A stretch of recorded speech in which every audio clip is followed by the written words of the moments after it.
एनएमएनटीच्या सम्यक चर्चेत आपलं सर्वांचं स्वागत. मित्रहो, रोजच्याप्रमाणे आपण एका नवीन विषयावर चर्चा करतोय. विषय आपल्या अस्तित्वाचे, सरकारच्या षडयंत्राचे रोज आपण चर्चेला घेत असतो.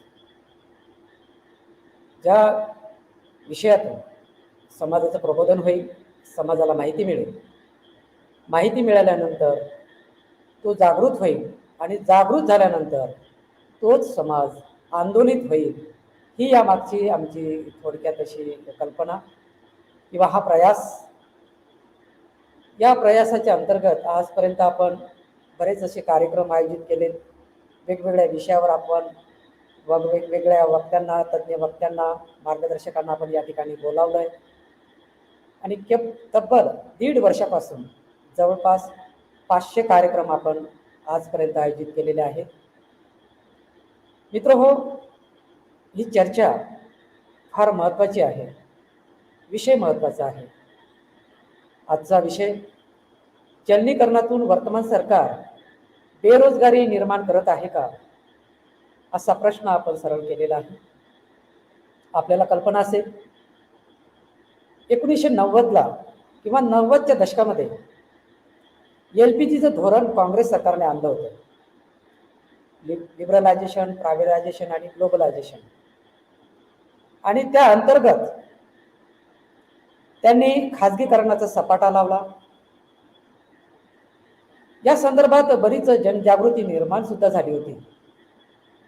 आणि मग ते आंदोलन डायव्हर्ट करण्यासाठी काही वेगळे मुद्दे परत समोर आले, जे आमच्या अस्तित्वाचे मुद्दे नव्हते. मंडल कमिशनचं आंदोलन मोठ्या प्रमाणात त्याच दशकामध्ये समोर आलं आणि तेव्हापासूनच LPGला, खाजगीकरणाला, उदारीकरणाला आणि जागतिकीकरणाला विरोध होऊ लागला. परंतु हा विरोध राष्ट्रीय स्तरावर एक दबावगट म्हणून तो समोर आला नाही.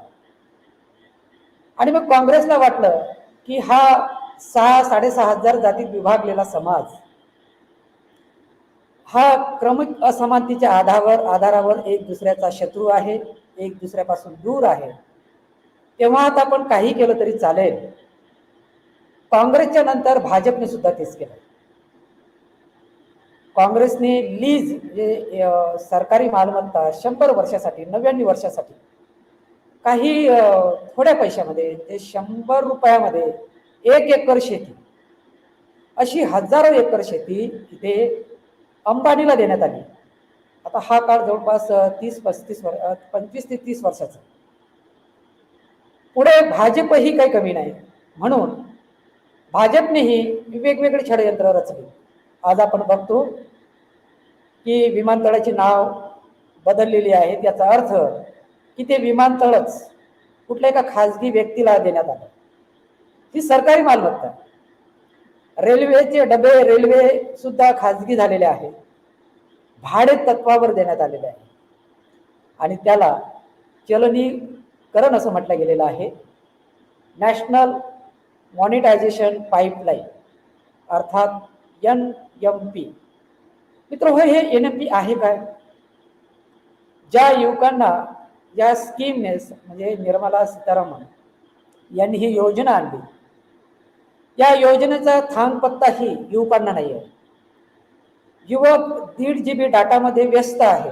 रात्रंदिवस तो फेसबुक बघतोय, यूट्यूब बघतोय आणि वाटेल तशा त्या ठिकाणी आपला वेळ वाया घालवतो. मित्र हो, हे जागृत नसण्याचं लक्षण आहे, माहितीचा अभाव. आणि ही माहिती देण्यासाठीच आपण आज ही चर्चा आयोजित केलेली आहे. अपेक्षा ही आहे की मोठ्या प्रमाणात आंदोलन व्हावं, सरकारवर दबाव व्हावा आणि हे चलनीकरण थांबवावं, NMP धोरण थांबलं जावं, असा हा प्रयत्न, छोटासा प्रयत्न असेल MNTचा. माझी विनंती आहे की प्रेक्षक मोठ्या प्रमाणात बघायला लागलेले आहेत. आपण हा व्हिडिओ, त्याची लिंक जास्तीत जास्त लोकांपर्यंत शेअर करा. मित्र हो, आज या चर्चेत, कारण चर्चेचा विषय हा अर्थाशी जोड असल्यामुळे आणि आमचा संबंध अर्थार्थी नसल्यामुळे त्याचे काही एक्सपर्ट आपण बोलावलेले आहेत, जे अर्थतज्ञ आहेत. केवळ अर्थतज्ञच नाही, तेही या गरिबीच्या या समस्येतून वर आलेले आहेत, शिकले, अर्थशास्त्राचा अभ्यास केला आणि देशाचं अर्थशास्त्र कसं असावं त्याचं चिंतन, मनन आणि विश्लेषण सुद्धा आजचे प्रमुख पाहुणे करणार आहेत. मित्रहो, माझ्यासोबत कोल्हापूरवरून डॉक्टर PS कांबळे सर आहेत. PS कांबळे सर हे अर्थतज्ञ आहेत, त्याचबरोबर शिवाजी विद्यापीठ कोल्हापूर येथे सर सध्या कार्यरत आहेत. सर MNTच्या वतीने आपले स्वागत करतोय, धन्यवाद देतोय. धन्यवाद. धन्यवाद सर. मित्र हो, त्याचबरोबर आपल्यासोबत बीडवरून बलभीम महाविद्यालय येथून अर्थतज्ञ डॉक्टर सुरेश घुमटकर सर आहेत. घुमटकर सर, तुमचेही MNTच्या वतीने स्वागत करतोय, धन्यवाद देतोय. त्याचबरोबर एक समाजचिंतक म्हणून आपण या ठिकाणी बोलावलेला आहे, advocate Bharat Nannaware sir. Sir, MNTच्या वतीने आपलेही स्वागत करतोय, धन्यवाद देतो. धन्यवाद धन्यवाद धन्यवाद सर. नन्नावरे सर, धन्यवाद. मित्र हो, नन्नावरे सर हे चिंतक आहेत, विश्लेषक आहेत आणि त्याचबरोबर गेल्या 40 वर्षापासून सामाजिक कार्यकर्ता म्हणून सामाजिक स्तरावर सरांचं खूप असं काम आहे. तेव्हा प्रथमतः तुम्हा तिघांचेही MNTच्या वतीने परत एकदा आभार व्यक्त करतो आणि कांबळे सरांकडे जातोय, जे आपल्यासोबत कोल्हापूरवरून जुळलेले आहेत. कांबळे सर, विषय फार गंभीर आहे. चलनीकरणाच्या माध्यमातून सरकार बेरोजगारी निर्माण करत आहे काय, असा आपण प्रश्न केलेला आहे.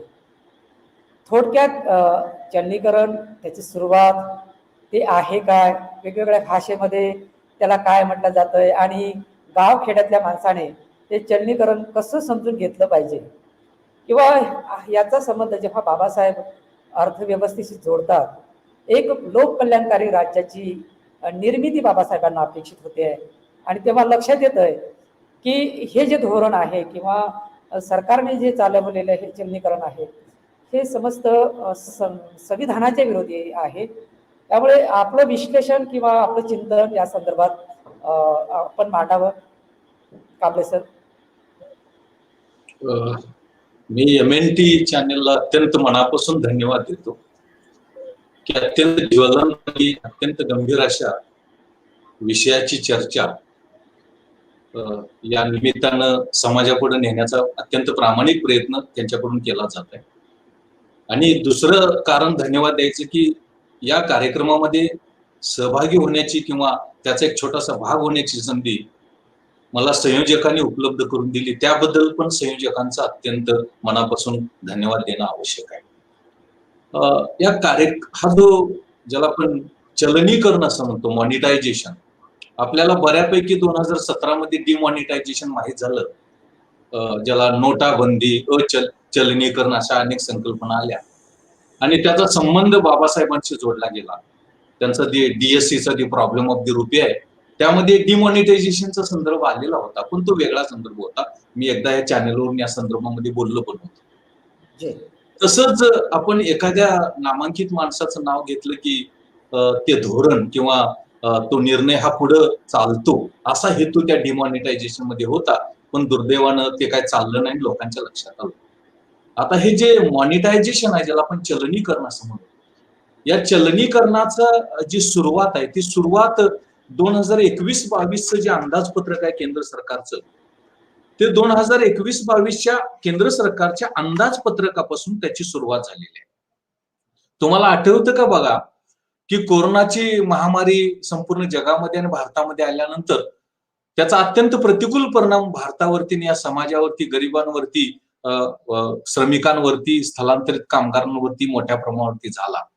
आणि त्याचा परिणाम म्हणून एक या अर्थव्यवस्थेला उभारी देण्यासाठी प्रामुख्यानं रोजगार निर्मिती आणि रोजगार निर्मिती घटली आणि बेकारी फार वाढली आणि त्यामुळे रोजगाराची संधी निर्माण करणे एका बाजूला आणि दुसऱ्या बाजूला विकासाची विस्कटलेली घडी सुधारण्याचा प्रयत्न करायचा, असा एक हेतू या 2021-22च्या अंदाजपत्रकामध्ये होता.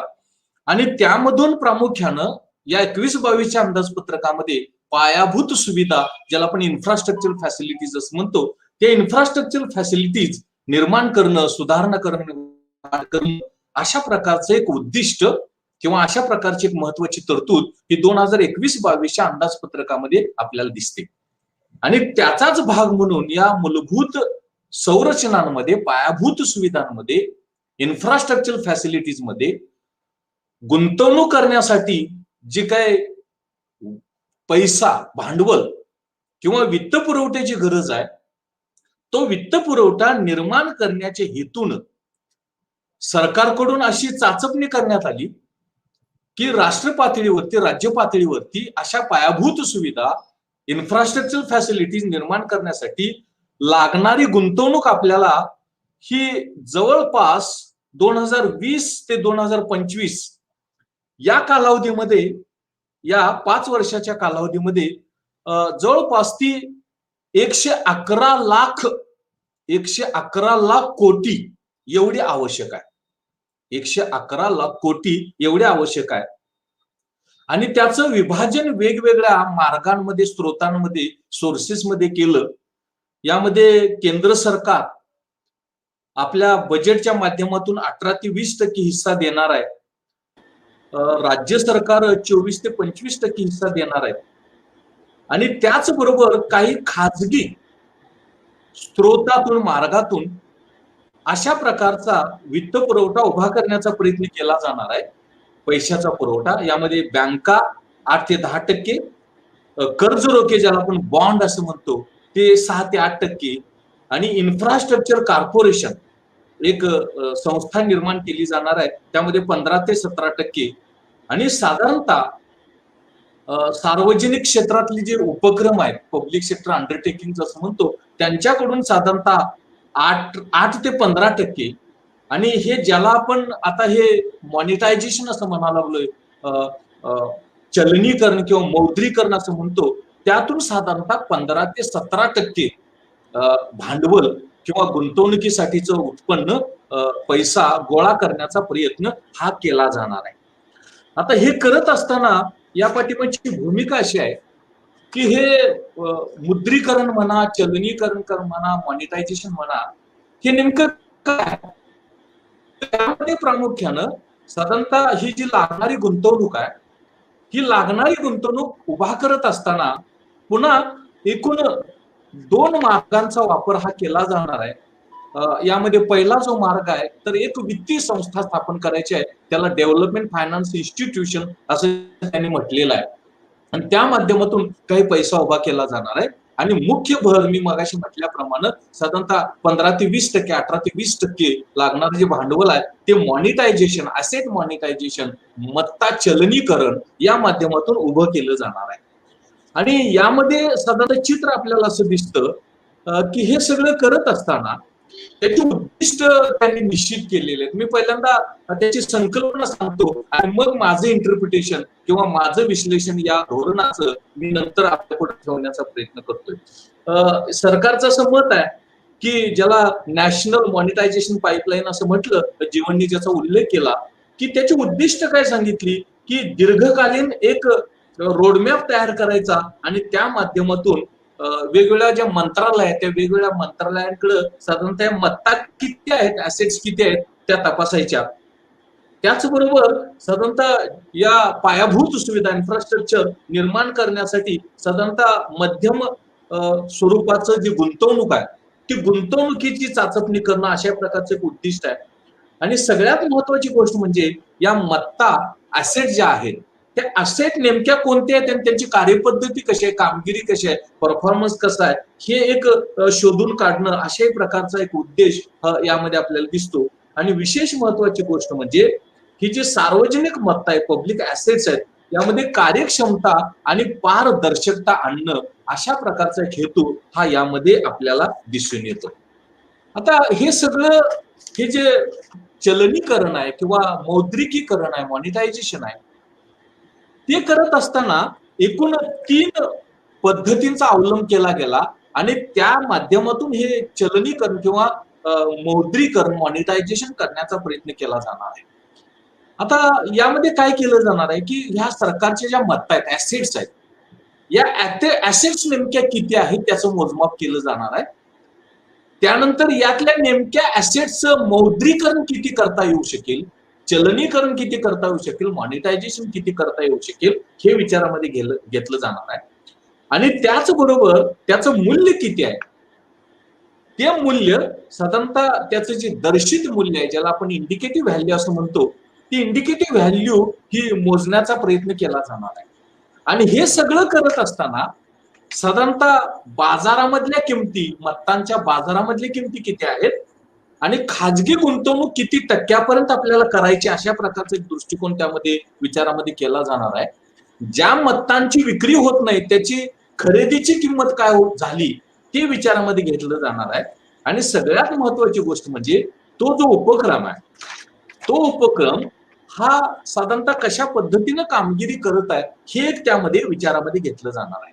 आता हे चलनीकरण किंवा मौद्रीकरण किंवा मॉनिटायझेशन म्हणजे काय, तर केंद्र सरकारच्या, राज्य सरकारच्या ज्या ऍसेट्स आहेत, मत्ता आहेत, पब्लिक मत्ता, पब्लिक ऍसेट्स, सरकारच्या मालकीच्या मत्ता, ज्या चालू आहेत त्यांच्या बंद पण आहेत, ज्या चालू आहेत त्यांना बंद पण आहेत, त्या काय करायच्या आहेत की काही कालावधीसाठी भाड्यानं द्यायच्या आहेत, काही कालावधीसाठी भाड्यानं द्यायच्या आहेत. मग त्या चालू असतील आणि बंद पण असतील आणि तशा प्रकारचा करार हा या सरकार साधारणतः 5 वर्षाचा करार हा यामध्ये केला जाणार आहे. आणि तो 5 वर्षाचा करार करून खाजगी उद्योजकाला, खाजगी व्यावसायिकाला भाडे तत्वावरती चालवण्यासाठी, वापरण्यासाठी दिलं जाणार आहे. अशा प्रकारची ती संकल्पना, त्याला आपण चलनीकरण, मॉनिटायझेशन असं म्हणतो. यामध्ये त्यांनी मत्ता ज्या विचारात घेतल्या त्या मत्ता, यामध्ये रस्ते, यामध्ये बंदरे, यामध्ये विमानतळ, यामध्ये रेल्वे, यामध्ये वीज निर्मिती प्रकल्प, यामध्ये गॅस प्रकल्प, त्यानंतर यामध्ये खेळाची मैदानं, यामध्ये गोदाम, वेअरहाऊसिंग, टेलिफोन व्यवस्था, खाण उद्योग आणि नागरी हाऊसिंग या प्रामुख्यानं विचारामध्ये घेतल्या जाणार आहे. आणि कुठल्या मत्तेपासून किती पैसे गोळा करायचे ते भाड्यानं देऊन त्या 5 वर्षाच्या कालावधीमध्ये, त्याचं पण गणित त्यांनी मांडलेलं आहे. 4 वर्षाचा कालावधी 2020 ते 2022 ते 2025.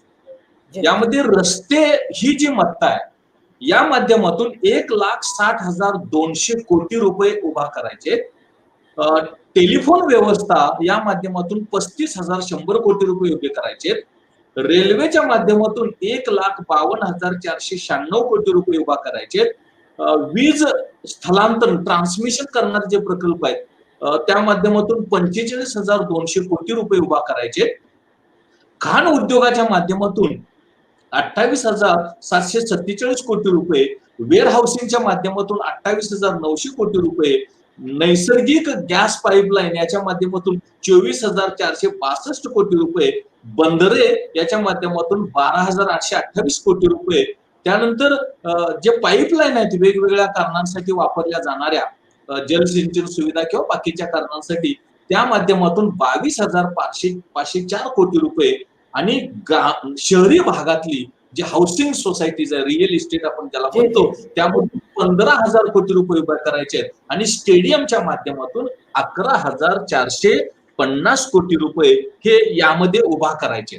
अजून एक मुद्दा यामध्ये आपल्याला जर बघितला, हे जे मी सांगितलं तुम्हाला, रस्ते, रेल्वे, वीज वहन, वीज निर्मिती, नॅचरल गॅस, प्रोडक्ट पाईप, त्यानंतर वीज, टेलिफोन, दूरध्वनी, गोदाम, वीज, मायनिंग, हे जे सगळं आहे यामध्ये त्यामध्ये 5 जे सेक्टर आहेत, हे 5 क्षेत्र फार महत्वाचे आहेत. आणि त्या माध्यमातून या 5 सेक्टरच्या माध्यमातून 83% पैसा उभा केला जाणार, फक्त 5 सेक्टरच्या माध्यमातून. तो मुद्दा तेवढा सांगतो तुमच्याकडे येतो, एकच मुद्दा तेवढा सांगतो आणि मी तुमच्याकडे येतो. जीवन, या 5 सेक्टरमध्ये रस्ते 27% पैसा उभा करून देणार आहे, रेल्वे 25% पैसे उभा करून देणार आहे, ऊर्जा, वीज 15% पैसे उभे करून देणार आहे, आणि तेल आणि गॅस पाईपलाईन 8%, दूरसंचार टेलिकॉम 6%, रस्ते रेल्वे मिळून 52%, आणि अशा पद्धतीनं एकूण हे जे 5 सेक्टर्स आहेत ते 5 सेक्टर्स 83% पैसा या चलनीकरणाच्या माध्यमातून, मौद्रीकरणाच्या माध्यमातून उभा करणार आहे. आता याविषयीची जे इंटरप्रिटेशन अनालिसिस आहे, मला वाटतं मी कंटिन्यू करावा की जीवन तुमच्याकडे यावं? सर माझ्याकडे या, म्हणजे आपण तो मुद्दा चालेल, तुमच्या चालेल. कंटिन्यू करूया. तुम्ही खूप महत्वाची माहिती तुम्ही दिलेली आहे. कारण आपल्यासोबत बीडवरून सुरेश घुमटकर सर आहेत, त्यांच्याकडे जाऊया. त्यांच्याकडून जी माहिती मिळेल नंतर ही टप्प्याटप्प्याने माहिती आपल्याला पुढे देता येईल. घुमटकर सर, माझा आवाज येतोय तुम्हाला? हा, येतोय सर. सर, चलनीकरणाच्या माध्यमातून सरकार बेरोजगार निर्माण करत आहेत का, बेरोजगारी निर्माण करत आहेत का? कारण आम्ही आता जे सरांनी जे विश्लेषण केलेलं आहे ते फार भयंकर आहे. भाडे तत्वावर सरकारी मालमत्ता भाडे तत्वावर देणे, याचा अर्थ आता तो टाइम वेळ त्यांनी 5 वर्षाचा दिलेला आहे, मात्र तो पुढे वाढणार आहे. तो 5 चे 10 होतील, 10 चे 20, 50, 100 वर्ष सुद्धा होऊ शकतात. मात्र इथे स्पष्ट आहे की युवकांना रोजगार मिळणार नाही, कारण ती मत्ता किंवा मालमत्ता ही सरकारी न राहता ती खाजगी असेल. विमानतळं खाजगी असतील, रेल्वे गाड्या खाजगी असतील. सरांनी आता जे सांगितलेलं आहे ते सगळं जर खाजगीकरण झालं त्याचं, तर मग युवकांच्या नोकऱ्यांचं काय? आपण याच्याकडे कसं बघता? धन्यवाद सर. मी सर्वप्रथम MNT न्यूज चॅनलचं अभिनंदन करू इच्छितो की हा एवढा ज्वलंत प्रश्न आपण चर्चेसाठी घेतलेला आहे. जे सध्या प्रवाहामध्ये TV चॅनल आहे त्यामध्ये एक वेगळ्या प्रकारचं दृश्य देशासमोर दाखवलं जात आहे आणि त्यातून देशातील नागरिकांना एक भूल पाडण्याचा प्रयत्न केला जात आहे. हे पाहिल्यानंतर आणि आपण हा जो विषय मला दिला तो विषय दिल्यामुळे मला त्यामध्ये अधिक खोल जाता आलं आणि त्यातून मला जे काही समोर आलंय, माझ्या नजरेसमोर जे भयानक वास्तव जे उभं राहणार आहे उद्याच्या भारताचं, ते मी या ठिकाणी थोडक्यामध्ये मांडणार. आपण या ठिकाणी मला संधी दिली त्याबद्दल मी आभार व्यक्त करतो. माझ्या पूर्वी स्पेशली आजचे संवादक माननीय जीवन गावंडे सरांचं, माझ्या अगोदर आत्ताच महाराष्ट्रातील प्रख्यात अर्थतज्ञ डॉक्टर PS कांबळे सरांनी आत्ताच विश्लेषण केलेलं आहे खाजगीकरणासंदर्भात, तुमच्या मौद्रीकरणासंदर्भात, चलनीकरणासंदर्भात. आणि आज उपस्थित असलेले आपण त्यांना ऐकणारच आहोत, माननीय भारत नन्नावरे सरांना.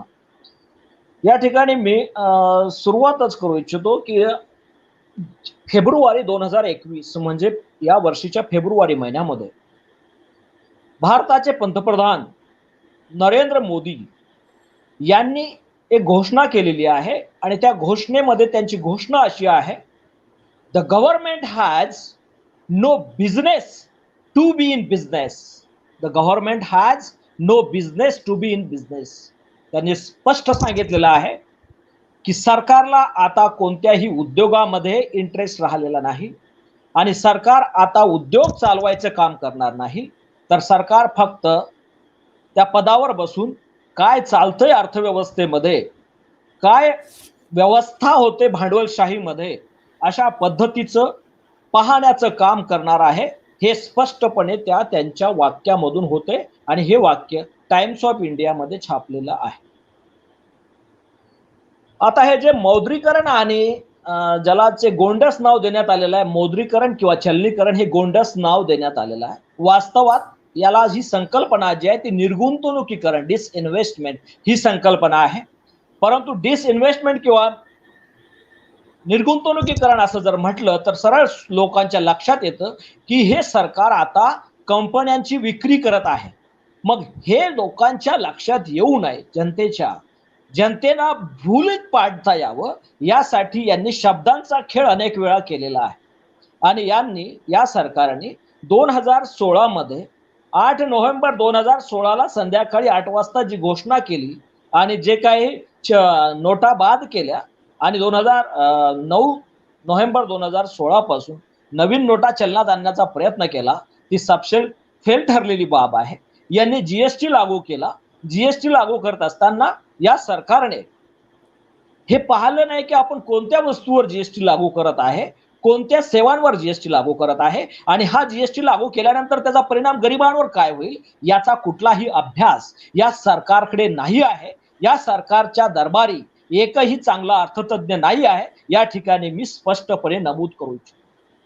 आता हे जे मौद्रीकरण आणि चलनीकरण हा जी संकल्पना पुढे आणलेली आहे, या संकल्पनेमध्ये 2019-20 हे जे वर्ष आहे, या वर्षीची घोषणा केली होती की मौद्रीकरणातून, त्या वर्षी मौद्रीकरण हा शब्द प्रयोग नव्हता, निर्गुंतवणुकीकरणातून 1.5 लाख कोटी रुपये जमा करणार आहे सरकार.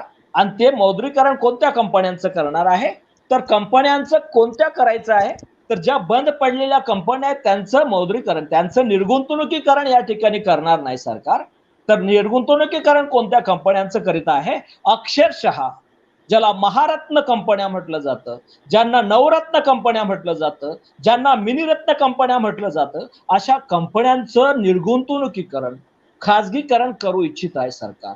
याच्यातून काय पुढे येणार आहे, आता 2021-22चं जे टार्गेट दिलेलं आहे, निर्मला सीतारामन ज्या भारताच्या वित्तमंत्री आहेत, त्यांनी जे बजेट सादर केलं 2021-22चं, त्या बजेटमध्ये त्यांनी 2 लाख कोटीपेक्षा जास्त पैसा उभा करण्यासाठी टार्गेट ठेवलेलं आहे 100 सरकारी कंपन्यांमधून म्हणजे त्या कंपन्यांचे शेअर्स विक्री करून.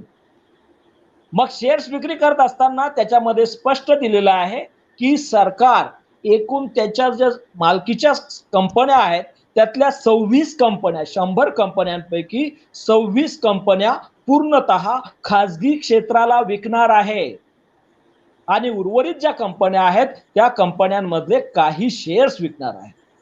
आणि ज्या 26 कंपन्या विकणार आहे त्या 26 कंपन्यांमध्ये सुद्धा महारत्न कंपन्या सुद्धा आहेत, नवरत्न कंपन्या सुद्धा आहेत आणि मिनीरत्न कंपन्या सुद्धा त्या ठिकाणी आहेत आणि त्यांची विक्री करण्याचं कार्य हे सरकार करणार आहे. हे सरकार जेव्हा विक्री करते कंपन्यांची, तेव्हा कंपन्यांचे मौद्रीकरण हा एक गोंडस शब्द लावलेला आहे, याच्यामध्ये स्पष्ट दिलेला आहे, माझा डाटा आहे. 26 कंपन्या पूर्णतः 100% खाजगी क्षेत्राला विकणार आहे. 100 कंपन्यांपैकी 2021-22 साठी टार्गेट ठेवलेलं आहे. त्या कंपन्यांची नावं आहे माझ्याकडे. भारत पेट्रोलियम कॉर्पोरेशन लिमिटेड, जी कंपनी नफ्यामध्ये चालत आहे आणि ज्या कंपनीला महारत्न हा दर्जा देण्यात आलेला आहे, ती कंपनी सरकार पूर्णतः म्हणजे 100% विक्री करणार आहे. अक्षरशः विक्री, मौद्रीकरण किंवा चलनीकरण त्या ठिकाणी प्रश्न संबंध येत नाही.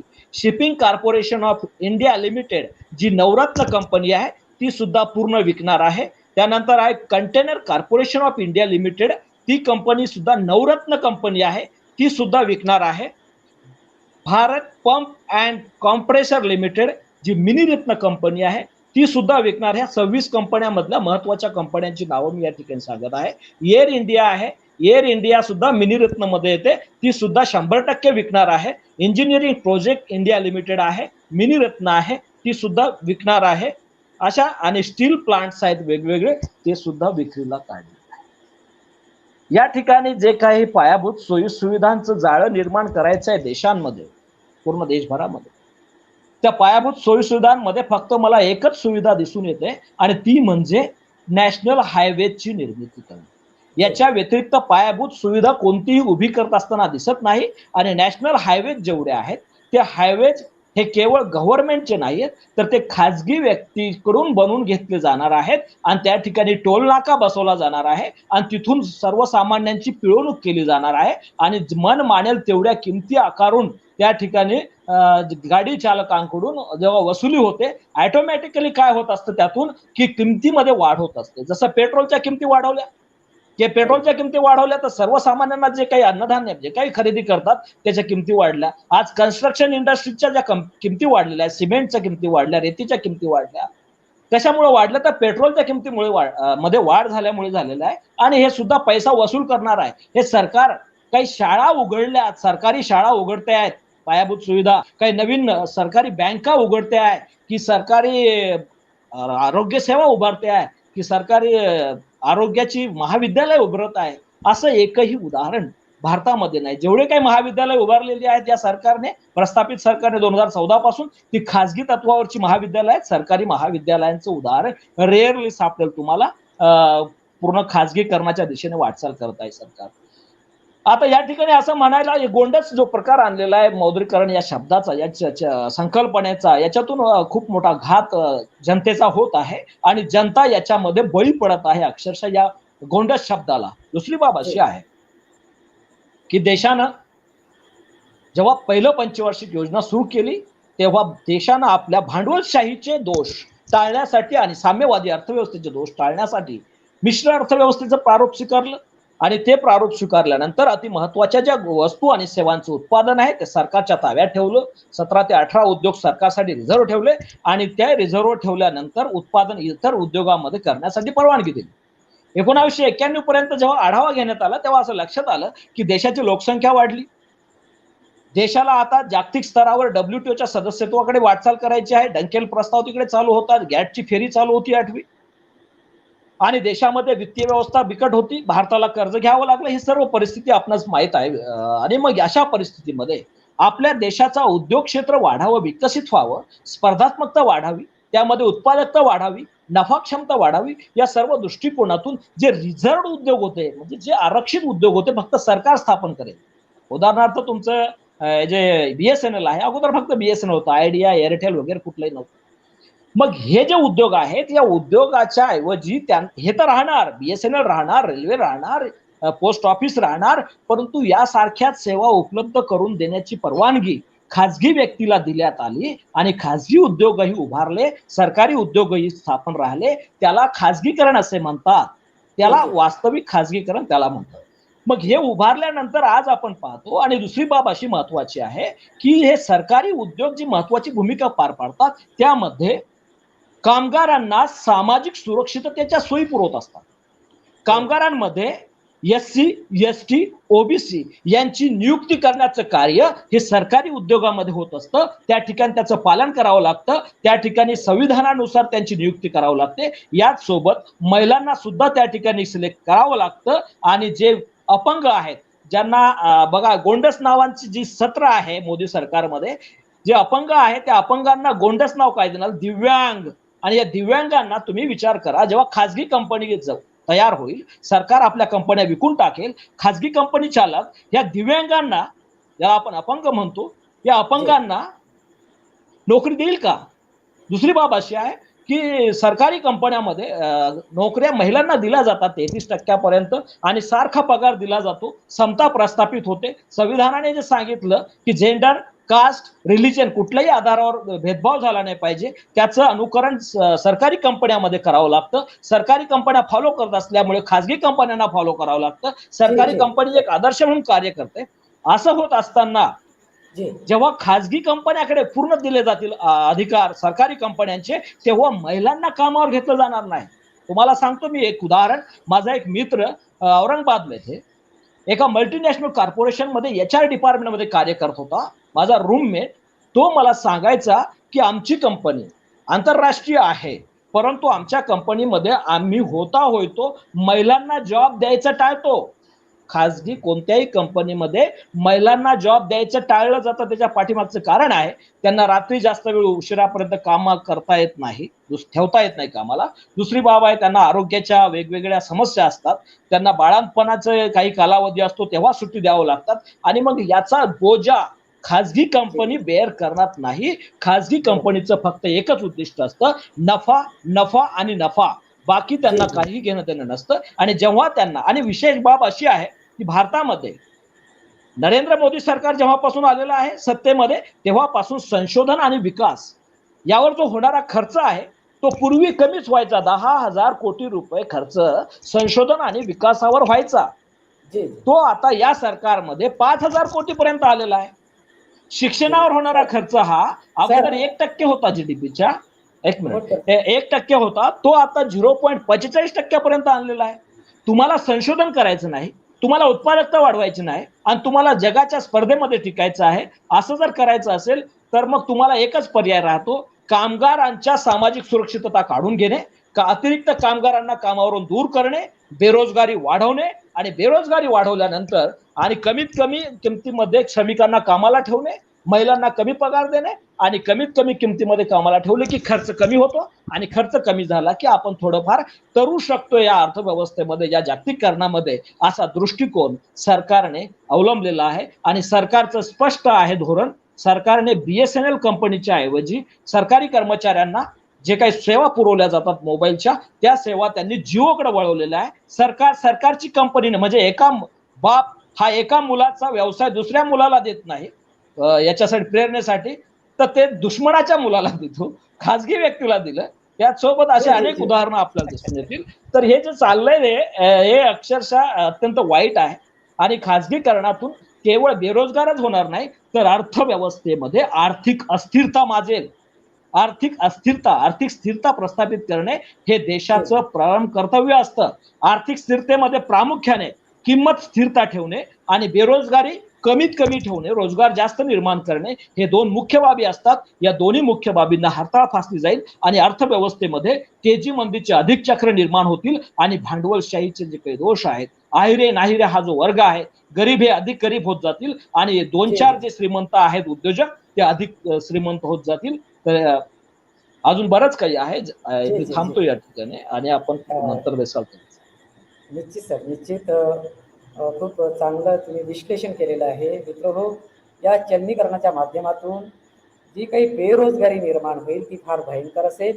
आणि हा मुद्दा केवळ बेरोजगारीपर्यंतच मर्यादित नाही आहे. इथे संविधानाच्या अंतर्गत जे स्वप्न बघितलं गेलं होतं लोककल्याणकारी राज्य निर्मितीचं, प्रत्येकाला एक समान संधी आणि त्याच्या जगण्याची हमी जी संविधानाने दिलेली होती, इथेच कुठेतरी संविधानाशी द्रोह केला जातोय. मी जातोय नन्नावरे सरांकडे. सर ॲडव्होकेट आहेत, आपल्यासोबत लातूरवरून जुळलेले आहेत.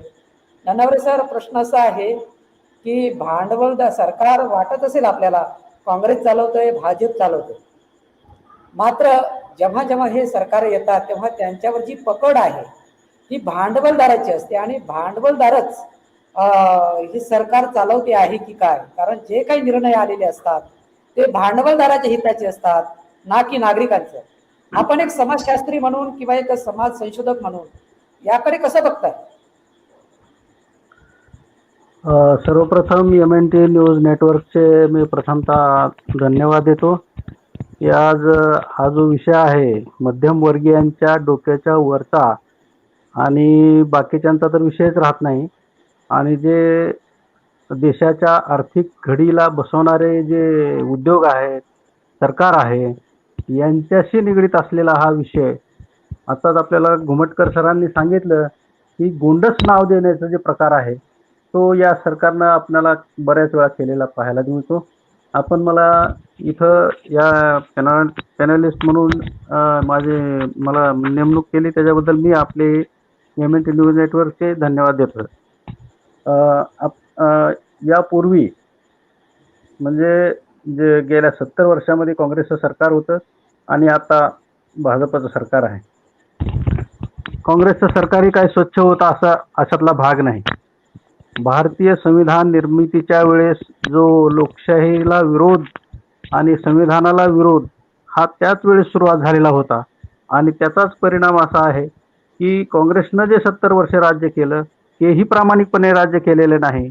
आणि आज जे सरकार आलेलं आहे हे तर मुळातच संघ विचारसरणीचं सरकार असल्यामुळे ज्या संघाचे करते धरते गोळवळकर गुरुजी यांनी लिहून ठेवलेलं आहे की या देशातली जनता फक्त 2च प्रकारची असली पाहिजे, एक म्हणजे सत्ताधारी आणि दुसरी म्हणजे सेवा करणारी. म्हणजे या देशातल्या जनतेचे फक्त 2 भाग होतील, एक सत्ता करणारे आणि दुसरी सेवा करणारे. मग जे सेवा करणारे आहेत त्यांना त्यांच्यासाठी काय व्यवस्था करावी लागेल? त्यांना अज्ञान ठेवावं लागेल, त्यांचा पैसा काढून घ्यावा लागेल, त्यांच्याकडे संपत्ती त्यांच्याकडे ठराविक मर्यादेपर्यंत संपत्ती ठेवावी लागेल. हे धोरण राबवणारं हे सरकार आहे. आणि मग आम्ही गेल्या 5 वर्षांपासून पाहतोय जे काँग्रेसला शिव्या देतात की 70 वर्ष त्यांनी काही केलं नाही. आणि मग आपल्याला खेड्यामध्ये एक म्हण आहे की जर आई वडिलांनी कमवलेली संपत्ती जर विकणारा मुलगा असेल तर त्याला नालायकामध्ये काढलं जातं. म्हणजे जी संपत्ती जमा केलेली आहे आई वडिलांनी आणि हा जर मुलगा विकत असेल सारखा, तो विकण्याचा सपाटा लावत असेल तर त्याला निश्चितच नालायक मुलगा असं म्हणतात. असं अशा पद्धतीचं जर आपण जर याकडे पाहिलं तर मला बरं वाटेल. दुसरी गोष्ट, हे जे धोरण ज्यावेळेस जाहीर केलं, नॅशनल मॉनिटायझेशन पाईपलाईन. आता हा पाईपलाईन हा सुद्धा शब्द किती गोंडस आहे पहा. ह्या पाईपलाईनचा आणि ह्याचा काही संबंध नाही या धोरणाचा. ही प्लॅन आहे, ही पॉलिसी आहे. नॅशनल मॉनिटायझेशन ही एक पॉलिसी आहे. गेल्या पहिल्या 5 वर्षाच्या टर्ममध्ये 14 ते 19च्या टर्ममध्ये त्यांनी पाहिलं, खाजगीकरणात त्यांनी बऱ्याच प्रकरणात ते खाजगीकरण केलेले आहेत आणि त्याला भारतातून अनेक ठिकाणाहून विरोध झालेला आहे. त्याच्यासाठी अनेक लोकांनी रस्त्यावर आलेले आहेत. हे त्यांनी परिस्थिती पाहिलेली आहे आणि मग आता ह्या परिस्थितीला वेगळ्या पद्धतीनं मांडण्यासाठी त्यांनी हा शब्द मांडलेला, हा शब्द टाकलेला आहे, की जो मॉनिटायझेशन पाईपलाईन हा शब्द टाकलेला आहे. आपल्याला डिमॉनिटायझेशन तर माहीत आहे, परंतु हे सांगत असताना त्यांनी एक गोष्ट सांगितलेली आपल्या लक्षात येईल, की national monetization pipeline for potential brown field infrastructure assets will be launched. म्हणजे हे ब्राउन फील्ड काय आहे आणि ग्रीन फील्ड काय आहे हे आपण पाहिलं पाहिजे. हे ग्रीन फील्ड म्हणजे काय असतं, की जे नवीन निर्माण केलेलं असतं, नवीन तयार केलेलं असतं. उदाहरणार्थ एक प्लॉट आहे, त्या प्लॉटवर 2 कमरे बांधले, ते 2 कमरे बांधले म्हणजे ते नवीन निर्माण केलं आणि परंतु त्या प्लॉटला किरायानं दिलं आणि त्याचे पैसे वसूल केले, तर त्याला मॅनेजमेंट, त्याला ब्राउन फील्ड असं म्हणतात. म्हणजे या पद्धतीनं या सरकारनं म्हणजे जे ग्रीन फील्ड तयार केलं होतं 70 वर्षामध्ये काँग्रेसनं, त्याचा आता यांनी मॅनेजमेंट करण्यासाठी हे नॅशनल मॉनिटायझेशन पाईपलाईन ही स्कीम आणलेली आहे आणि याच्यामध्ये जनतेच्या कल्याणाचा काडीचाही संबंध नाही. कारण ज्यावेळेस लोकशाहीचं सरकार असतं त्यावेळेस ते लोककल्याणकारी सरकार असलं पाहिजे, ते जनतेच्या हिताचं सरकार असलं पाहिजे. कमी अधिक प्रमाणात काँग्रेसनं ते केलेलं आहे आणि म्हणूनच एवढ्या संस्था उभा राहिलेल्या आहेत. मग ती रेल्वे असेल, गॅसच्या ONGC सारख्या असतील, BPCL सारख्या कंपन्या असतील, LIC सारखी कंपनी असेल, हे जे सरकार हे जनतेच्या कल्याणासाठी असल्यामुळं हे त्यांनी उभा केलेलं आहे. परंतु आता हे सरकार आल्यापासून आपल्याला आणखीन एक घटना आठवत असेल, की RBI मध्ये जो पैसा ज्याला आपण गंगाजळी म्हणतो, की असा पैसा आहे की त्याला हात लावायची सहजासहजी गरज पडणार नाही किंवा पडू नये असं अर्थतज्ञांचं मत आहे, की त्याला सहजासहजी हात लावू नये. विशिष्ट ज्या अशी भयानक परिस्थिती असेल त्याच वेळेस त्याला हाकल, परंतु त्यातलीही रक्कम या सरकारनं काढून घेतलेली आहे आणि त्याच्याविषयी जे गव्हर्नर आहेत RBIचे यांच्यामध्ये बराचसा रस्सीखेच झालेला आहे. काहींनी राजीनामे दिलेले आहेत, काहींनी सोडून दिलेले आहेत. म्हणजे असं हे जे आपण हे गेल्या 5 वर्षामध्ये पाहिलेलं आहे आणि म्हणून आता हे जे मॉनिटायझेशन याच्यासाठी म्हणजे हिनी हा प्रायव्हेट करण्याच्या ऐवजी शब्दछल आहे फक्त. हे प्रायव्हेटच आहे, फक्त त्याला नाव दिलेलं आहे की हे करार म्हणजे भाडे तत्वावर देण्याचा प्रकार आहे. हे म्हणजे दरवर्षी यांनी या भाडे तत्वातून हे आता त्यांचे 4 वर्ष शिल्लक आहेत. म्हणजे ह्या सरकारने 4 वर्षाचा प्लॅन केलेला आहे. तो 4 वर्षाचा प्लॅन म्हणजे या 4 वर्षामध्ये 6 लाख करोड रुपये सरकारकडे जमा करणे. आतापर्यंत विकलेले आहेत, आतापर्यंत गेलेले आहेत, ते पैसे कुठे गेले, त्याचा काय वापर केला, कुठलं इन्फ्रास्ट्रक्चर उभा केलं. आता फक्त आपल्याला जर महामार्ग सोडला तर बाकी काही दिसत नाही आणि महामार्गाचंही काम आता ती वेगवेगळ्या पद्धतीनं चालू आहे. त्याच्या टोलच्या माध्यमातून त्याची वसुली वेगळी पद्धतीने हे आपल्याला दिसतं फक्त, पण याच्यापेक्षा दुसरं कुठलंही मोठं काम दिसत नाही. इकडं शिक्षण असेल, इकडं शेतकरी असेल, आणि बाकीचे जे छोटे मोठे उद्योग असेल, छोटे मोठे उद्योग संपवण्यासाठीचाच हा एक प्लॅन आणखीन आहे, की जे उद्योग आहेत ते उद्योग सीमित 5 ते 10 लोकांपर्यंत सीमित राहिले पाहिजेत आणि म्हणून हा जो प्लॅन आहे की उद्योगाला सीमित करणे म्हणजे आर्थिक संपत्ती ही देशाची फक्त कमी ठराविक लोकांच्या हातामध्ये देण्याचा हा प्रकार आहे. आपल्याला माहिती आहे की जगामधले जेवढे श्रीमंत लोक आहेत त्याच्यातले बरेचसे लोक 5-10 लोक आपल्या ज्या देशामध्ये आहेत, परंतु या देशाचा GDP जर पाहिला आपण तर तो मायनस मध्ये आहे. ही जी हा जो विसंगती आहे, ही विसंगती ह्या देशातल्या ह्या सत्ताधाऱ्यांच्या नाकर्तेपणाचं लक्षण आहे. तसंच मित्र आता आपण पाहतो की डिमॉनिटायझेशन आणि ह्याचं काय आहे, कशासाठी करायचं आहे त्यांना. त्यांच्यासाठी तरी अजून एक गोंडस नाव दिलेलं आहे की इफिशियन्सी. इफिशियन्सी कामामध्ये असली पाहिजे, इफिशियन्सी उद्योगामध्ये, प्रायव्हेट सेक्टरमध्ये इफिशियन्सी असते आणि खाजगी क्षेत्रामध्ये इफिशियन्सी नसते असं त्यांचं म्हणणं आहे. की सरकारी क्षेत्रामध्ये लोक काय भ्रष्टाचार आणि ते कार्यक्षमता कमी असणे, म्हणजे अशा प्रकारचे वेगळं. आता सरांनी एक उदाहरण दिलं महिलांचं, की त्या महिलांमध्ये 6 महिन्याच्या रजेवर जर गेल्या तर फुकट सरकारला पगार द्यावा लागतो. मग हे जे आहे तर याला त्यांनी इफिशियन्सी या शब्दाखाली असं दिलेलं आहे. परंतु हा इफिशियन्सी एक बहाणा आहे आणि सरकारी संपत्ती पर उनका निशाणा आहे. असं म्हटलं तरी वावगं होणार नाही. आणि यामध्ये गरिबीच्या कल्याणाच्या योजना असणार नाहीत, बेरोजगारीच्या विषयी काही संबंध येणार नाही.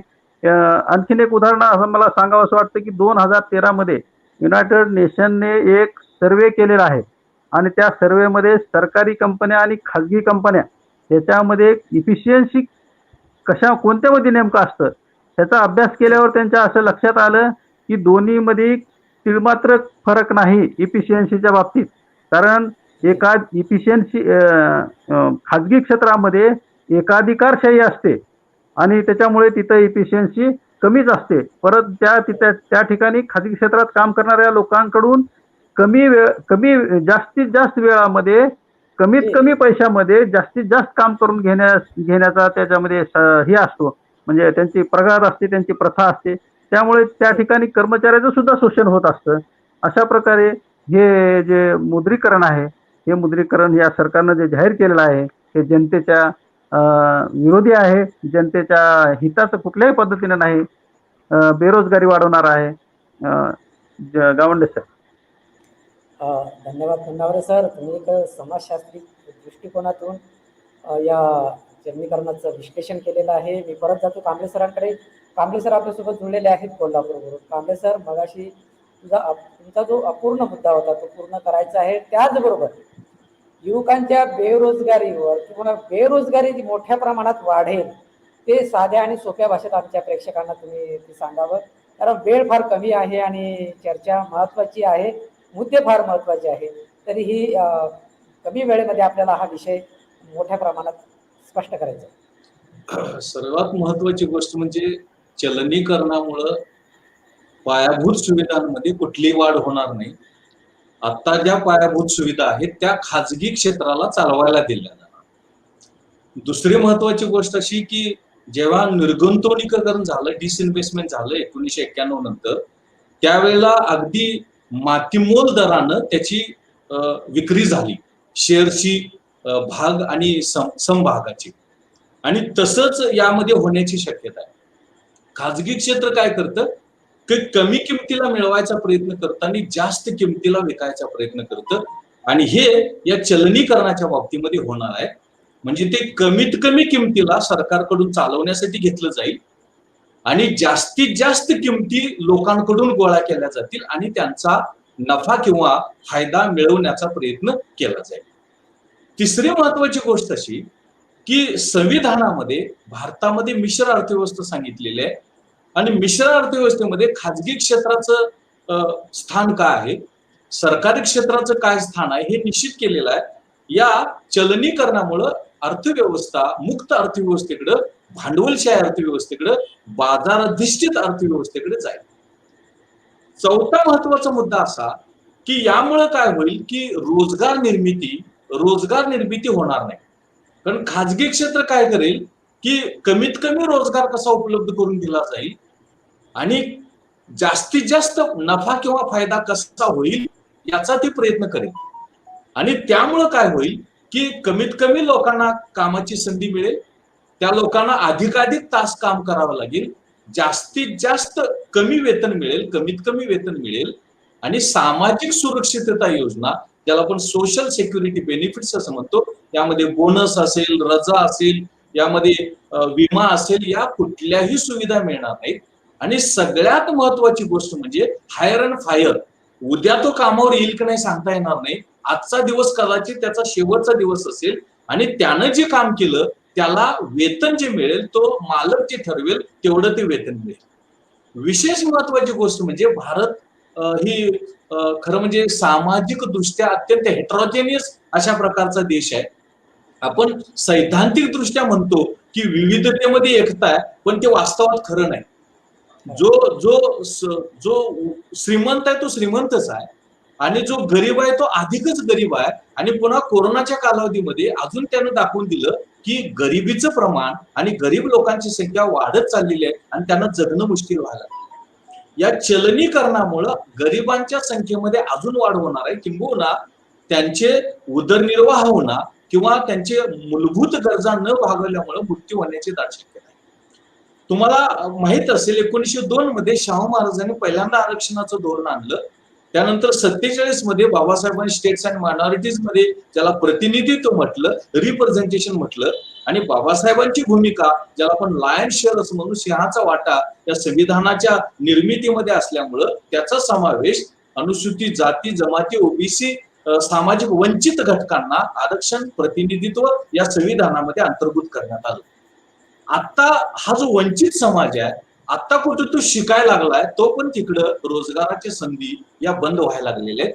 कारण खाजगी क्षेत्रामध्ये आरक्षण नाही किंवा प्रतिनिधित्व नाही.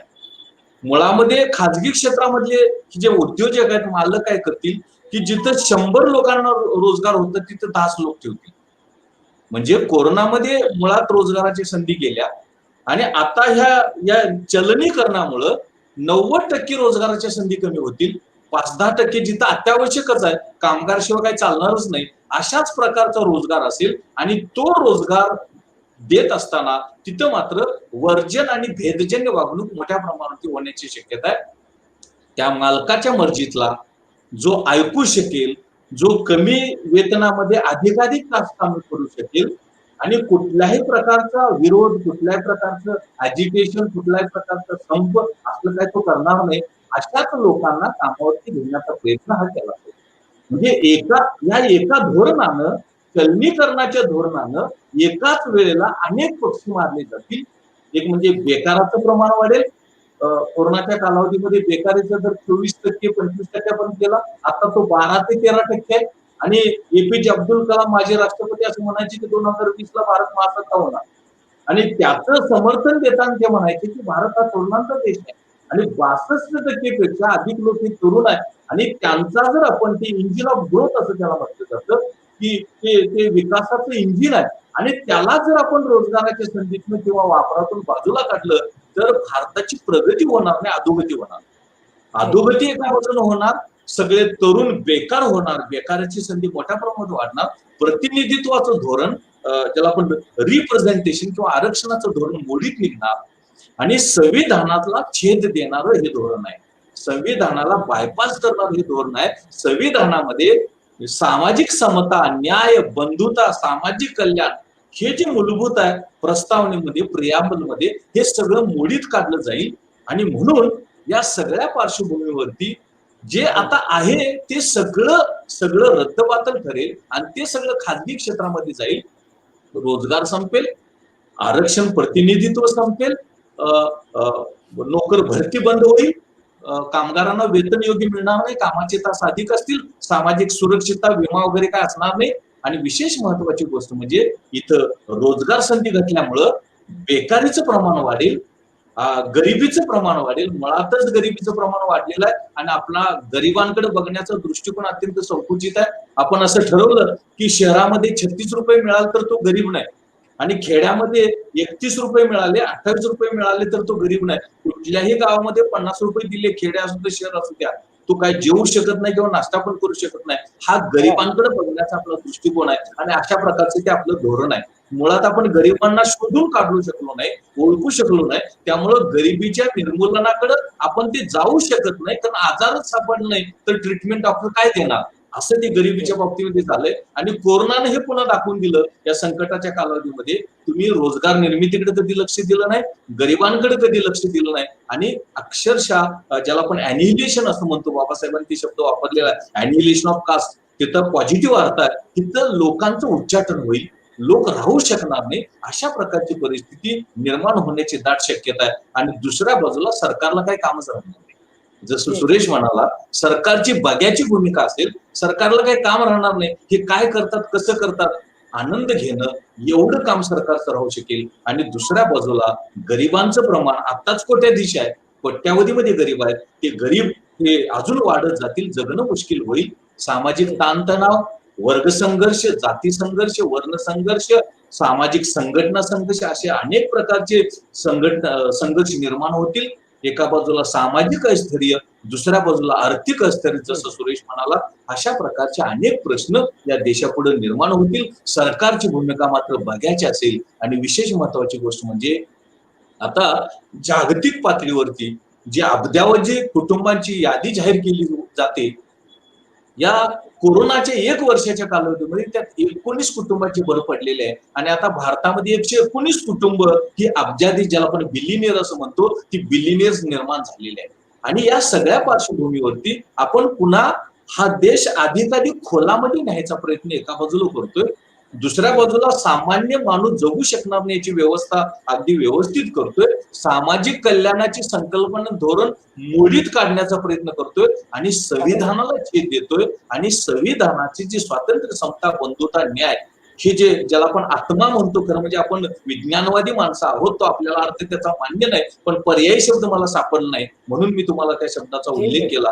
हे सगळं मोडीत निघेल. आणि सार्वजनिक क्षेत्र होतं काय, आणि या सगळ्या यामधला विनोद असा की आपल्याला 24 पर्यंत, म्हणजे हे सरकारची मुदत संपेपर्यंत आपल्याला $5 ट्रिलियन अर्थव्यवस्था निर्माण करायची आहे. आणि ती अर्थव्यवस्था मोजक्या बड्या श्रीमंत उद्योजकांच्या हातामध्ये द्यायची आहे. म्हणजे आताच हिमालयाला गाठलेली विषमता अजून डबल हिमालय आपल्याला इथे निर्माण करायचे आणि सगळ्यांना हिमालयाच्या पायथ्यामध्ये गाडायचं आहे. अशा प्रकारची व्यवस्था या धोरणाच्या माध्यमातून आपण करण्याचा प्रयत्न करतोय. ना आरोग्य व्यवस्था असेल, ना शिक्षणाची व्यवस्था असेल. 21-22 जर आपण अंदाजपत्रक बघितलं, शिक्षणासाठी सार्वजनिक खर्च काय सुद्धा, आणि आता आणि खड्ड्यात खड्डा म्हणून आता नवीन शिक्षण धोरण आलेलं आहे. आणि ते नवीन शिक्षण धोरण पुन्हा शिक्षणाचं केंद्रीकरण, खेड्यामध्ये तालुक्यामध्ये एक सुद्धा कॉलेज राहणार नाही. महानगरामध्ये मुंबई असेल, दिल्ली असेल, या ठिकाणी फक्त महाविद्यालय असतील. कमीत कमी 3000 विद्यार्थी संख्या आवश्यक आहे. हे सगळं म्हणजे या 70 वर्षामध्ये किंवा त्यापेक्षा 60 वर्ष म्हणा, जे आपण मिळवलं, आता ते आपण रसातळाला न्यायला प्रयत्न करायला लागलोय. म्हणजे अगोदर परकीयांची राजवट होती, ब्रिटिशांची राजवट होती, आता भारतीयांची जुलमी राजवट निर्माण होऊ शकेल. आणि इथं जगायचं कसं, राहायचं कसं, आणि अशा अनेक प्रश्न, बेकारी, विषमता, शिक्षण, आरोग्य, हे सगळे प्रश्न निर्माण होतील. अनेक संघर्ष निर्माण होतील, जगणं मुश्किल होईल आणि गरिबी फार मोठ्या प्रमाणात होईल. हे सगळं करण्यामध्ये या धोरणाचा सिंहाचा वाटा असेल, लायन शेअर असेल. आणि म्हणून याचा पुनर्विचार करण्याची अत्यंत गरज आहे. आणि तरच या देशाला, या समाजाला, या मिश्र व्यवस्थेला, या वंचितांना कुठंतरी भवितव्य राहण्याची शक्यता आहे. नाहीतर एका बाजूनं संविधानाचा खून, दुसऱ्या बाजूनं प्रियांबलचा खून, तिसऱ्या बाजूनं गरिबीची वाढती उंची, चौथ्या बाजूनं विषमता, बेकारी, हे सगळे प्रतिकूल समस्या आयुष्यभर सुटल्या नाहीत. 70-75 वर्षामध्ये या सुटल्या नाहीत. 70 वर्षामध्ये त्या पुन्हा आपण गहन करण्याचा प्रयत्न करतोय. असे चित्र या अनुषंगाने दिसते. जीवन तुमच्याकडे. धन्यवाद सर. देशातील नागरिक हा देशोधडीला लागणार आहे. आणि देशातला नागरिक जर देशोधडीला लागला तर अराजकता निर्माण होण्याची शक्यता आहे मित्रहो. कारण लोकशाहीमध्ये प्रत्येकाला बंद करण्याचं, प्रत्येकाला मत मांडण्याचा अधिकार आहे. आणि जो कोणी असा अधिकार आपल्या वाणीच्या माध्यमातून, आपल्या लेखणीच्या माध्यमातून किंवा आंदोलनाच्या माध्यमातून तो त्याचा हक अधिकार मागत असेल तर त्याला इथे देशद्रोही ठरवलं जातोय. मी जातोय घुमटकर सरांकडे. घुमटकर सर, एकूण आतापर्यंत तुम्ही तिघांनी केलेली ही मांडणी, या मांडणीमधून असं लक्षात येतंय की ही सगळी जी काही व्यवस्था आहे, जी व्यवस्था निर्माण केल्या गेलेली आहे चलनीकरणाच्या माध्यमातून, चलनीकरण हे एक प्रकारचा संविधानाशी द्रोह आहे असं या चर्चेच्या अंती आमचं मत बनलेलं आहे. हा संविधानाशी द्रोह आहे, देशाशी द्रोह आहे. याविषयीच थोडक्यात आपलं मत काय? सर धन्यवाद सर. चलनीकरण किंवा मौद्रीकरण, ज्याला आपण निर्गुंतवणुकीकरण म्हणतात, ते निर्गुंतवणुकीकरण म्हणजेच संविधानाशी त्याचं हे आहे अशा पद्धतीचं मी म्हणणार नाही. परंतु संविधानामध्ये असं नमूद केलेलं आहे की देशातील प्रत्येक समाजाला संधी मिळाली पाहिजे आणि ती संधी मिळून त्याला मोठं होता आलं पाहिजे, त्याला पोटा पाण्याची व्यवस्था लावता आली पाहिजे आणि त्याला पोटा पाण्याला आवश्यक तेवढं मिळावं यासाठी सरकारनं काम केलं पाहिजे. ही जी संविधानामध्ये मांडलेली भूमिका आहे ती भूमिका सरकार पार पाडण्यामध्ये सपशेल अपयशी ठरलेलं आहे. काँग्रेस सरकार असू द्या की बीजेपी सरकार असू द्या, काँग्रेस सरकार एक पट अयशस्वी ठरलं असेल तर बीजेपी सरकार 2 पटीने अयशस्वी ठरलंय असं मी या ठिकाणी नमूद करू इच्छितो. या पाठीमागचं कारण असं आहे की देशामध्ये केन्स असं म्हणतो की देशामध्ये जर बेरोजगारी खूप मोठ्या प्रमाणात असेल तर अशा परिस्थितीत सरकारने पायाभूत सोयी सुविधा, शिक्षण, आरोग्य, कृषी या क्षेत्रामध्ये सरकारी गुंतवणूक केली पाहिजे, ना की खाजगी गुंतवणूकदार घुसवले पाहिजे. सरकारी गुंतवणूक या क्षेत्रामध्ये केली पाहिजे आणि रोजगार निर्माण केला पाहिजे. आणि रोजगार जर निर्माण केला तर ऑटोमॅटिक काय होतं, लोकांचं उत्पन्न वाढतं आणि उत्पन्न वाढल्यानंतर लोक खर्च करतात. खर्च करत असताना जीएसटीच्या माध्यमातून असेल, विक्री कराच्या माध्यमातून असेल, उत्पादन शुल्काच्या माध्यमातून असेल, सरकारकडे पैसा येतच असतो. त्यामुळे सरकारने बेरोजगारी कमी करण्यासाठी सर्वात उत्तम उपाय म्हणजे सरकारने या क्षेत्रामध्ये पायाभूत सोयी सुविधा असतील, शिक्षण असेल, आरोग्य असेल, कृषी असेल या क्षेत्रामध्ये गुंतवणूक केली पाहिजे. परंतु आणि विशेषतः गुंतवणुकीचे आणि भांडवलाचे विकेंद्रीकरण केले पाहिजे. म्हणजे गुंतवणूक हा अनेक लोकांपर्यंत पोहोचली पाहिजे, अनेकांनी त्या ठिकाणी गुंतवणूक केली पाहिजे, अशी व्यवस्था केली पाहिजे असं केन्स असे म्हणतो. दुसरी बाब अशी आहे की भारतामध्ये कोरोनाच्या पूर्वीची परिस्थिती जर आपण पाहिली तर भारतात 72% कार्यकारी लोकसंख्या ही हंगामी बेरोजगार हो. कोरोनाच्या अगोदरची परिस्थिती 72% कार्यकारी लोकसंख्या हंगामी स्वरूपाची बेरोजगार होती, तर 35% तरुणांमध्ये बेरोजगारीचं प्रमाण होतं. कोरोनाच्या अगोदर परिस्थितीची सांगतोय. आता कोरोना कालावधीमधली जी परिस्थिती आहे ती तर अत्यंत भयावह आहे. ती आणि या परिस्थिती असताना बेरोजगारीची सरकारने स्वतःची गुंतवणूक करण्याऐवजी, स्वतःचे उद्योग उभारण्याऐवजी, स्वतः कृषीमध्ये गुंतवणूक करण्याऐवजी सरकार या संदर्भातले जे उद्योग आहेत, पायाभूत सुविधा निर्माण करण्यासंदर्भातले असो की तुमचं शिक्षण, आरोग्य आणि कृषी असो, त्या ठिकाणी त्यांनी खाजगी व्यक्तींना गुंतवणूक करण्याची संधी देण्यात आलेली आहे आणि भांडवलाचे केंद्रीकरण करण्याचा प्रयत्न सरकार म्हणजे उलट्या दिशेनं काम करत आहे आणि अर्थव्यवस्थेला पूर्णतः भांडवलशाही व्यवस्थेकडे झोकून द्यायचं या दृष्टिकोनातून काम करत आहे. या म्हणजे भांडवलशाही अर्थव्यवस्थेमध्ये काय असतं की आर्थिक मंदी, तेजी मंदीचे चक्रे खूप असतात आणि भांडवलशाही अर्थव्यवस्थेत जर मंदी सुरू झाली तर मंदीच्या कालावधीत रोजगारांना बेरोजगार अधिक प्रमाणात व्हावं लागतं. कंपन्या सरळ सरळ कामगारांना काढून टाकतात, त्यांना कुठलाही पगार देत नाही. या मध्यंतरीच्या काळात पाहिलं आपण आणि तसं झालं तर आणखी अर्थव्यवस्था मंदीच्या खाईत जाते. 2008चं जर उदाहरण घेतलं तर जगामध्ये आर्थिक मंदी होती, परंतु त्या आर्थिक मंदीची झळ भारतामध्ये जास्त पोहोचली नाही. याच्या पाठीमागचं कारण हे की भारतामध्ये बरेच सार्वजनिक क्षेत्र होते आणि त्या सार्वजनिक क्षेत्रानं अर्थव्यवस्थेला तारून धरलेलं होतं. आता इथून पुढे मात्र तसं काही होणार नाही. सर्व खाजगी क्षेत्राकडे चाललेलं आहे आणि खाजगी क्षेत्राला गेल्यानंतर खाजगी क्षेत्र सरळ सरळ रोजगारांना काढून टाकेल, बेरोजगार करेल आणि अशी परिस्थिती आहे. म्हणजे या ठिकाणी भांडवलशाहीचे दोष मोठ्या प्रमाणात निर्माण होणार आहे आणि भांडवलशाहीचा जो विश्वास आहे तो आहे माथा ते पायथा असा झिरपीचा सिद्धांतावर भांडवलशाही काम करते. परंतु भारतातील महान तज्ज्ञ, समाजसेवक, महामानव महात्मा ज्योतिबा फुले असतील, राजर्षी शाहू महाराज असतील, डॉक्टर बाबासाहेब आंबेडकर असतील, यांनी जो विचार मांडलेला आहे देशाच्या अर्थव्यवस्थेचा, देशाच्या समाजाचा सर्वांगीण विकास करण्यासाठी ही अर्थव्यवस्थेची पावले पायथ्याकडून माथ्याकडे गेली पाहिजे. सर्वसाधारण लोकांना जर उपलब्ध झाला व्यवसाय, सर्वसाधारण लोकांना जर रोजगार मिळाला तर ते लोक अधिक खर्च करतात, तो खर्च व्यापाऱ्यांकडे जातो, व्यापाऱ्याला नफा मिळतो आणि व्यापाऱ्याकडून तो पैसा उत्पादकाकडे जातो, उत्पादकाला त्या ठिकाणी नफा मिळतो, उत्पादन अधिक करण्यासाठी प्रेरणा मिळते आणि वरच्या बसलेल्या लोकांना सुद्धा त्याचा फायदा होतो. हा जो सिद्धांत आहे हा आपणास अगोदरच म्हणजे 150 वर्षापूर्वी 200 वर्षापूर्वीच आपणास महात्मा ज्योतिबा फुले, राजर्षी शाहू महाराज, डॉक्टर बाबासाहेब आंबेडकर आहेत यांनी आपला सांगून ठेवलेला आहे. परंतु आपल्या ज्या व्यवस्था, आपली जी सत्ता ज्या लोकांच्या ताब्यात गेलेली आहे, ते लोकांना या जे महामानव आहेत त्यांचे विचार नको आहे. त्यांना त्यांचं स्वतःचं केंद्रीकरण करायचं आहे भांडवलशाहीचं. त्यांच्याकडे मालमत्ता वाढवायच्या आहेत आणि देशातील इतर जे मागासवर्गीय आहेत, SC असेल, ST असेल, OBC असेल, NT असेल, महिला असतील, महिलांनाही त्यांनी शूद्र समजलेलं आहे, म्हणजे मागासवर्गीय समजलेलं आहे. ती कोणत्याही उच्च वर्णातली जरी महिला असेल तर तिला दुय्यम स्थान असतं त्यांच्या ह्याच्यामध्ये, त्यांना काही खूप मोठं स्थान असतं असं नाही. या सर्वांनाच त्यांना काय करायचं आहे, परावलंबी ठेवायचं आहे, परावलंबी. आणि हे परावलंबित्व आणण्यासाठीच परत भांडवलशाहीच्या दिशेने वाटचाल सुरू केलेली आहे. काँग्रेस सरकार जी आहे ती थोडं सॉफ्ट आहे.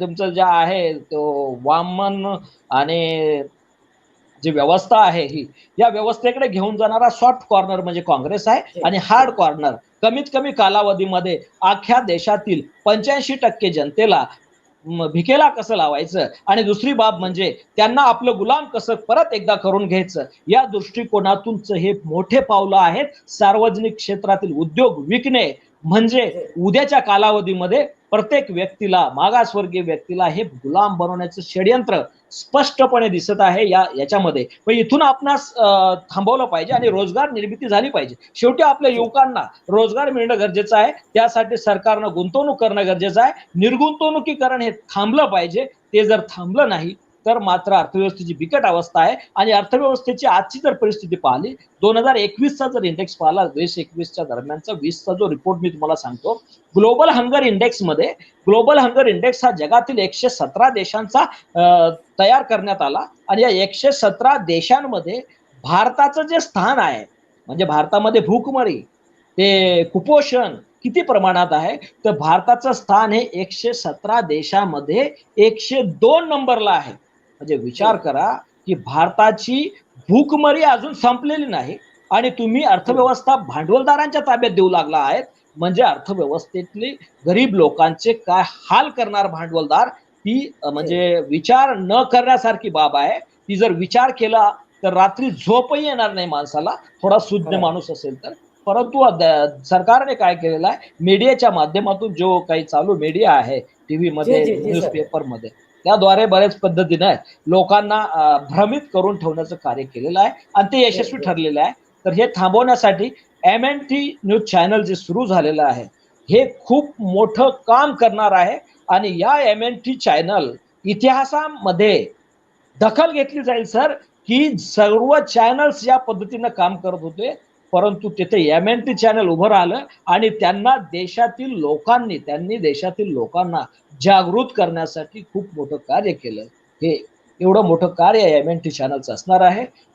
यापुढे मी गावंडे सर धन्यवाद सर भूमतकर सर. खूप एक नवीन शब्द तुम्ही आम्हाला दिलेला आहे की हे जे चलनीकरण आहे गुलाम बनवण्याचं ब्राह्मणी षडयंत्र आहे व सरकारचं षडयंत्र आहे. मित्र हो, खरं आहे की आपण स्वातंत्र्य म्हणतोय, या तथाकथित स्वातंत्र्यामध्ये आजही आम्हाला ते स्वातंत्र्य मिळालेलं नाही आहे. आजही ती मूल्य, त्या मूल्यासाठी आम्हाला संघर्ष करावा लागतोय. आजही आम्हाला माणूस समजल्या गेलेला नाही आहे. म्हणूनच हा संघर्ष आहे, म्हणूनच हा अट्टहास आहे. मी जातोय परत नन्नावरे सरांकडे. नन्नावरे सर, माथ्यापासून पायथ्यापर्यंत नाही, पायथ्यापासून माथ्यापर्यंत, खालपासून वर ही अर्थव्यवस्था जर घेऊन जायची असेल आणि गुलामाला गुलामाची जाणीव करून द्यायची असेल तर 90% जो बहुजन समाज आहे त्याला कसं संघटित करता येईल, शेवटचा प्रश्न. हां सर, धन्यवाद सर. आपण महात्मा फुलेंचं जे आहे, विद्येविना मती गेली, मतीविना गती गेली, गतीविना वित्त गेले, हे जे आहे की याच तत्वाला या सरकारनं उलटं करण्याचा प्रयत्न चालू केलेला आहे. म्हणजे विद्या नसेल तर यांची बुद्धी काम करणार नाही आणि यांच्याकडे अर्थ नसेल तर हे यांची प्रगती होणार नाही. आणि म्हणून हे धोरण जे आहे की जे जे सूत्र महात्मा फुलेंना सापडलं होतं, ते सूत्र त्याच उलट्या पद्धतीनं कसं करता येईल हे धोरण या सरकारनं राबवलेलं आहे. दुसरं एक मी सांगू इच्छितो की अमेरिकेच्या एका रॉबर्ट मॉर्टिने हार्वर्ड बिझनेस रिव्ह्यू केला होता आणि त्यामध्ये त्यांनी असं सांगितलं की गेल्या 20 वर्षामध्ये 75% जी संपत्ती आहे ती ठराविक मोजक्या लोकांच्या हातामध्ये गेलेली आहे. आणि जी. बाकीची 10-25% संपत्ती फक्त उर्वरित लोकांच्या म्हणजे हातामध्ये राहिलेली आहे. त्यामुळे या चलनीकरणाचा आणि मौद्रीकरणाचा जो परिणाम आहे तो आता सरांनीही सांगितलं आहे की रोजगार कमी होणार आहेत. छोटे दुकानदार तर संपणारच आहेत आणि लोकांचा जो 5-10 फक्त लोकांचा त्याच्यामध्ये फायदा होणार आहे. बाकी सर्व लोक गरीब राहणार आहेत. ठराविक लोकांची इथं मोनोपॉली राहणार आहे. रिझर्वेशन सुद्धा खाजगी क्षेत्र असल्यामुळे ते संपणार आहे. अशा प्रकारे जर हे वातावरण असंच वाढत गेलं तर देशात अराजकता आल्याशिवाय राहणार नाही आणि म्हणून या अराजकता येण्याच्या अगोदर जर आम्ही विद्यार्थी, युवक यांना जर संघटित करू शकलो आणि याचा संघर्ष करू शकलो तर काहीतरी परिणाम होऊ शकेल. आपण पाहतोय शेतकरी गेल्या 3-4 महिन्यापासून संघर्ष करत आहेत, परंतु सरकार टस की मस होत नाही. तर तरी परंतु देशामध्ये चारही बाजूने ज्यावेळेस पूर्ण देशाच्या वेगवेगळ्या भागातून ज्यावेळेस हा संघर्ष लढा उभा राहील, कारण का हे धोरण इतकं मऊच बनवलेलं आहे की ते लोकांच्या लक्षातच येत नाही लवकर. आम्ही विकणार जी. नाही ही जी त्यांची भूमिका आहे, आम्ही विकलेलं नाही, आम्ही हे फक्त भाड्यानं दिलेलं आहे आणि ती पुन्हा कालांतरानं ते आमचं सरकारचंच राहणार आहे. हा जो भ्रमजाल ह्याला पसरवलेला आहे, हे सगळ्यात मोठा भ्रमजाल लोकांना समजत नाही. आता ज्या प्रकारे काय सीएए मध्ये त्यांनी काय म्हणले की आम्ही कुणाची नागरिकता काढून घेत नाही, आम्ही नागरिकता जी. देण्यासाठी कायदा केला. त्याच पद्धतीनं या ठिकाणी म्हणणार की आम्ही देशाची संपत्ती वाढवण्यासाठी हे केलंय, की कुणाला आम्ही नुकसान करणार नाही आम्ही कुणाचं. अशा पद्धतीचे गोंडस शब्द, गोडगोड शब्द, गोडगोड दिशाभूल करणारी वास्तव्य करतील. मागे एकदा नरेंद्र मोदींनी असं म्हणले होते की हार्वर्ड वाले ये नहीं जानते की हार्ड वर्क क्या होता है. म्हणजे असं असं दाखवायचं की जसं काय भारतातलेच फक्त लोक हार्डवर्क करतात आणि हार्वर्ड मधले लोक काहीच करत नाहीत, तरी ती देश जगामध्ये 1 नंबरचे युनिव्हर्सिटी आहे. ही इतकी दिशाभूल करण्यामध्ये हे पटाईत आहेत आणि म्हणून खरंय. ह्या या देशामध्ये निश्चितच भविष्यकाळ हा भयानक असेल, अराजकतेचा असेल आणि त्यासाठी युवकांनी छोट्या मोठ्या उद्योगांनी ज्यांचे हितसंबंध या अर्थव्यवस्थेशी भारतीय संविधानाशी जुडलेले आहेत त्यांनी संघटितरित्या संघर्ष केल्याशिवाय त्याला पर्याय नाही. एवढंच बोलतो. धन्यवाद सर. धन्यवाद नन्नावरे सर. मित्र हो, चर्चा ही फार महत्त्वाची अतिशय समाजाला जागृत करणार अशी चर्चा. मात्र वेळेचं आपल्याला भान ठेवावं लागेल.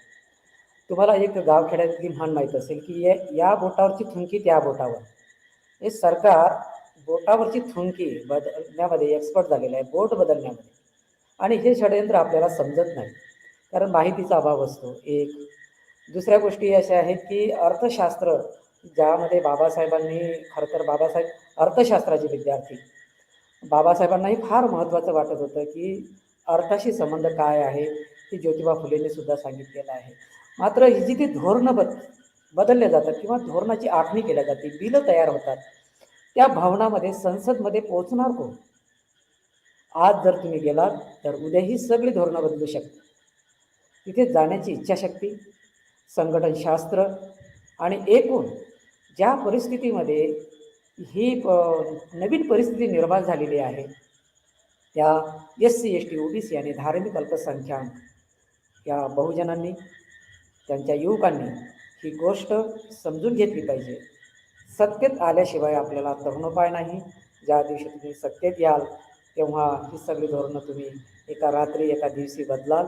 कारण ही धोरणं जर मानवी कल्याणाची नसतील तर तुमचा उद्देश लोककल्याणकारी राज्य स्थापन करण्याचा आहे.